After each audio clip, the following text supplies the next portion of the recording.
The man had spent all his savings on a first-class ticket just to meet his idol, the CEO of a major airline. But after a brief handshake, the wealthy executive immediately began sanitizing his hands. When Mala pitched his idea for a low-cost airline so poor people could afford to fly, the executive laughed in his face. He made it clear, airplanes were for the rich, and he would never let the wealthy and the poor share a cabin. He even tried to push Mala into economy, but Mala stood his ground. He'd paid for his seat, and no one had the right to move him. But the executive wouldn't tolerate sitting next to someone like him. So not long after, an announcement came over the speakers claiming there was a technical issue, and the flight had to return.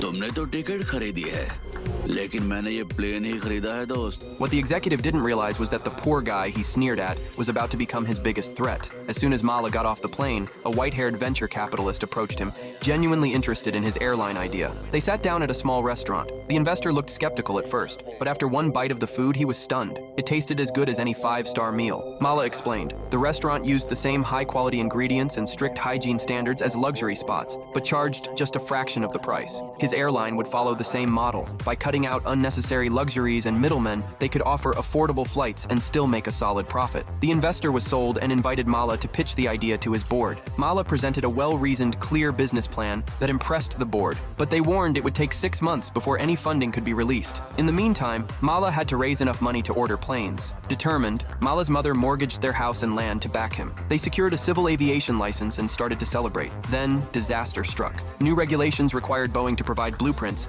and Boeing canceled their deal. Worse, Mala's startup was slapped with a €50,000 penalty for aircraft delays. Desperate, Mala turned to the white-haired investor, only to discover a brutal truth. The investor had been working with the airline CEO all along. It had all been a setup. The rich weren't about to let the poor cut into their profits. Their real plan was to drown Mala in debt and crush his dream before it even took off.